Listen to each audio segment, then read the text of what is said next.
So for days 91 through 94, we worked together in groups, researching and putting on an oral presentation. And I know that's not everybody's favorite thing to do, but I do feel there's value in working as a group and getting the talents out of the group and people stepping up as leaders and getting over the anxiety of being in front of a group of people and talking.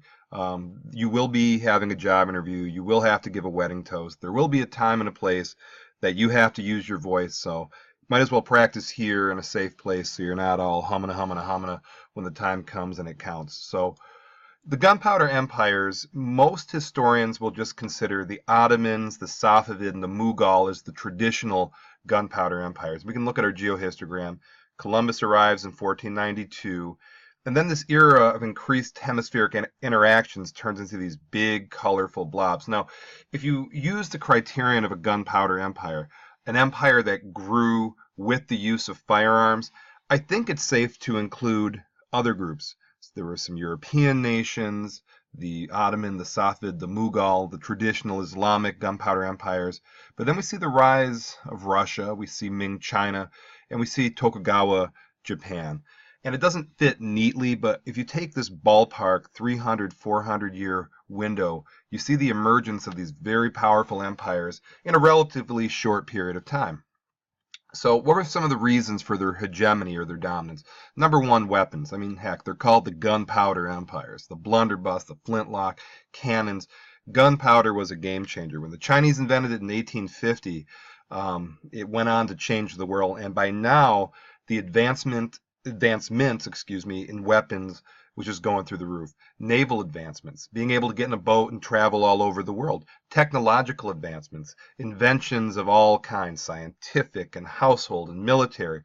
Mercantilism, this desire to make more money, to alter the balance of trade where you're going to buy my stuff and I'm going to make some money. In the Middle East, these old Silk Road networks that were lying dormant got a shot in the arm, started moving again. The triangular trade route, in particular Europeans who are in this pattern of getting slaves from the west coast of Africa and bringing them to the Americas to get raw materials to be brought back to Europe for finished goods, and then eventually industrialization, but that's a new chapter when the time comes. And we have a bunch of leaders bent on expansion, meaning the powers that be wanted to get bigger, they wanted to get richer, they wanted to get more influential, and they pushed their people to do so. And for a lot of these empires, social Darwinism, this belief that I am superior to you, or ethnocentrism, my people are better than your people. Because if you think about it, if you're going to travel somewhere, take the people's stuff and conquer them, philosophically, that has to be in your head. So I used this acronym GSPEC, Geography, Social, Political, Economics, and Culture. And generally this is done in AP history classes, but I brought it to a regular class, and I gave you just kind of a rough criterion to research so you can present it to the people. But here's what we should have learned. And again, every group was different. Some were outstanding, some were and some were mediocre. Regardless of what hour you were in or whether the presentation was good or not, these are the things I need you to know. So here's England. By the way, you hear England, United Kingdom. This is the more modern version. So the big island here is Scotland to the north, Wales to the west, and England in the largest part of the island. And then we have Northern Ireland, which is part of the United Kingdom. Ireland is a sovereign nation, has been for about 100 years. Now, if you look at the UK on a European scale, it's a decent-sized country in the context of Europe, but if you look at it on a world scale, not a very big nation, but this is what they did from their time of empire, including our very own country. Noticing I'm making this video speaking English, and Canada and the United States and several African nations, Australia, India. So this small nation had a huge influence on the world. So in terms of geography, this northwestern European nation had land across 6 continents. The sun never set on the British Empire. That's a literal fact. Somewhere in the world, the sun was shining on it. In terms of social classes, it was a very regimented social system where there was not a lot of mobility. So where you were born into, the family you were born into, you stayed there for the most part. It was a monarchy, a king and a queen, and all of the royalty beneath them. The quintessential monarchy would be the English Empire. Now, they made a ton of money through mercantilism, getting their products into markets, and through just straight up conquest. And they broke away from the Roman Catholic Church because Henry VIII wanted to divorce, and he became the head of a Protestant church, the Anglican Church. And in terms of its spread, 54 nations in the world presently speak English, and their governance, soccer is the biggest sport in the world. That originated in England, this drinking of tea, so a very highly influential group. Spanish Empire went on from 1492 to 1898 when America took them out in the Spanish-American War, if you recall, Rough Riders and Teddy Roosevelt and all that good stuff. And 21 nations speak Spanish today. And again, if you look at Spain, it's in the context of Europe, it's a decent-sized country, but in the context of the world, it's not that big. Yet they were able to conquer huge portions of the world, in particular in the Americas. And again, it's a Western European nation, and you just saw on that map, it was able to conquer from the Americas, from Mexico to the Argentina. And they had a very racially oriented society, meaning whatever your bloodline was dictated where you fit in. If you were full-blooded Spanish, if you were mixed in with any of the African people, any of the indigenous people, it put you in a different place. Very race-oriented empire. It was a monarchy, king and queen. If you remember, Ferdinand and Isabella made a ton of money through mercantilism and conquest. Sounds a lot like England. That's why I only had you do two, because the Dutch was very similar. The French was very similar. This very European way of making money. And the Spanish were very Catholic.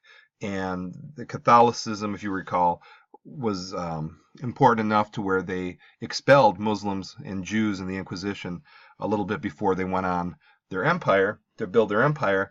And bullfighting, flamenco music, fantastic artists, very vibrant, colorful culture outside of that.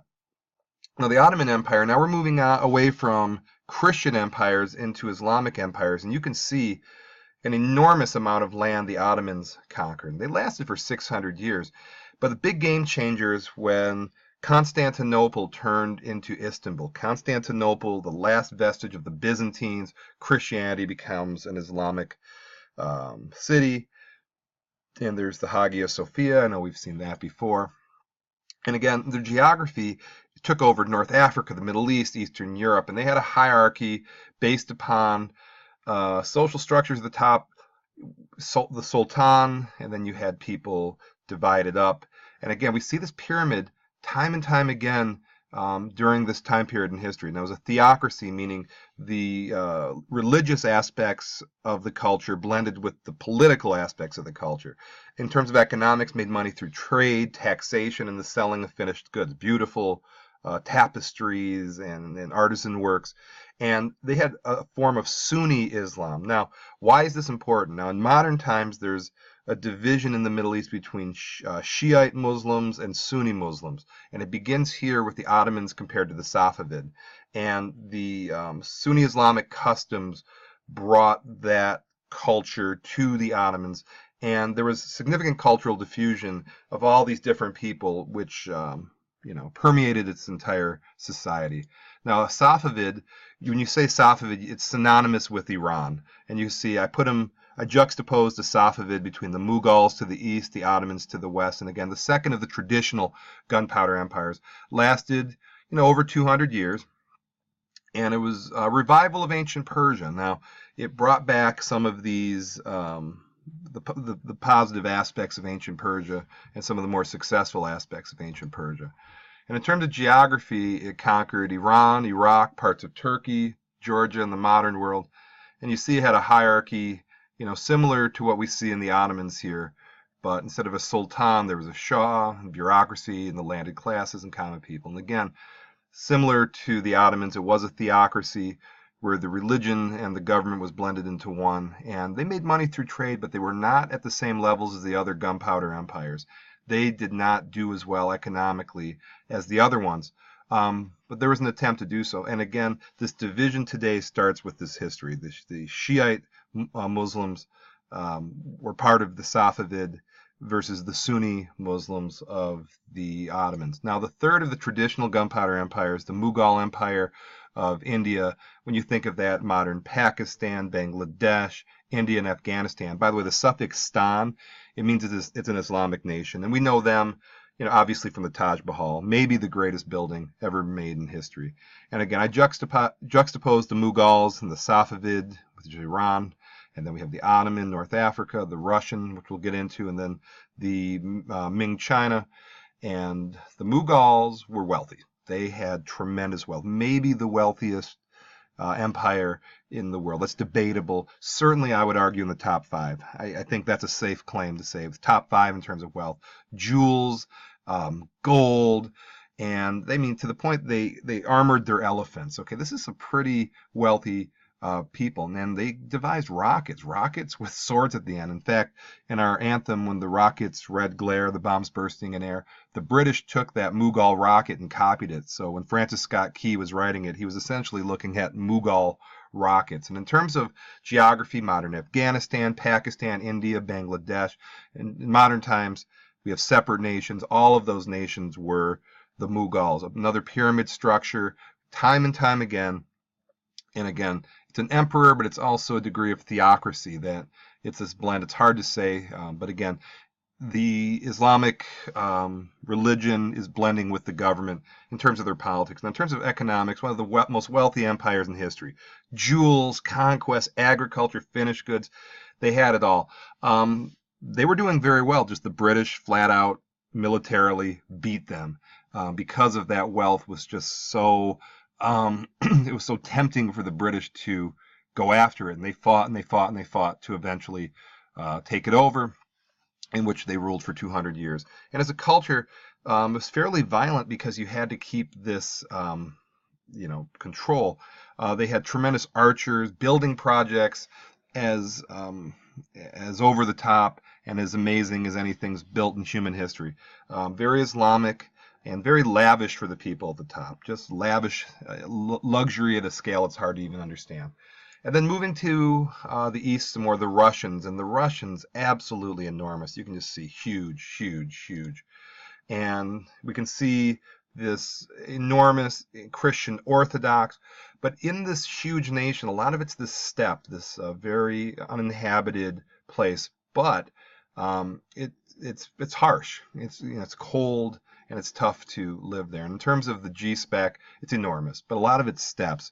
It has tremendous natural resources, hit the jackpot. And it's feudalism again, with the czars, which comes from the word Caesar at the top, nobles, governors, and again, serfs. You call them peasants in Europe, they're serfs in Russia. Feudal system. But they had fur, they had metals, they had the ability to trade, they could conquest. They were working off the backs of the serfs. So they were able to do well economically for these reasons. And probably what sums up Russia the best is from Churchill. Russia is a riddle wrapped in a mystery inside of an enigma, meaning there is no other place you can compare to Russia. It's completely unique. Very Orthodox Christian. They had a Cyrillic alphabet and a history of suffering, which comes across in its history and some of its novelists who are some of the best in history. Ming China, I know we've already learned about them. Here's Zheng He's fleets. There's Zheng He. You can see Ming Dynasty, about 2/3 the size of modern China, roughly. And just a reminder, the mandate of heaven, those various Chinese philosophies, Confucianism, Taoism, legalism, Moism, combining into one. We have Zheng He, perhaps history's greatest explorer. And these Chinese sailors traveled extensively. And Ming China had the majority of modern China, but it traveled the world, had a lot of natural resources. It was kept together through Confucianism and those customs that we've learned about earlier. Had an emperor, dynasty, mandate of heaven. In terms of economics, trade, agriculture, came up with paper currency. Didn't tax people very much. Maybe they could have done so and had these tremendous artisans. Ming vases are considered the greatest in history. And the Ming people engaged in enormous building projects to improve things for the people. Had a combination of Chinese belief systems, but damaged greatly by natural disasters. An earthquake that killed close to 1 million people, floods, cold. And then Tokugawa Japan. Now, Tokugawa Japan, I was even reluctant to include them, but they do switch from the sword to the flintlock and the rifle and a feudal system with the emperor at the top and so on and so forth. We're going to learn more about Japan. This is more of an hors d'oeuvre before the entree. And Japan has 4 main islands, roughly the size of California. Limited natural resources. It's on a fault line, which is problematic at times. Very rigid system based on feudalism. Ritual, custom, highly valued and followed. And again, it was a feudal system. kept things in-house. Okay, they got rid of foreigners, they got rid of missionaries, and built up their infrastructure. And agriculture is the main money maker, so they just turned things inward to build themselves up. And there's a time and a place for that. America did so from Monroe Doctrine to Spanish-American War, 75 years where we turned everything within. Time and a place to do that. The Tokugawa era or the Edo period marked a time of stability, peace, and growth. Class systems were frozen. Japan strengthened themselves, like I said, militarily, culturally, and economically. And just wrapping it all up, so we have Columbus here, and then we have the emergence of these big, powerful empires that last roughly the same time. And again, we've got a couple from Europe, Ottoman, Safavid, Mughal, the classic Islamic Gunpowder Empires, Russia, Ming China, and Tokugawa Japan. So hopefully you were able to get the basics of these 8 groups of people, and that the oral presentation and research was better than when you did it before, because that's all I'm looking for. Keep getting better. Thank you for watching.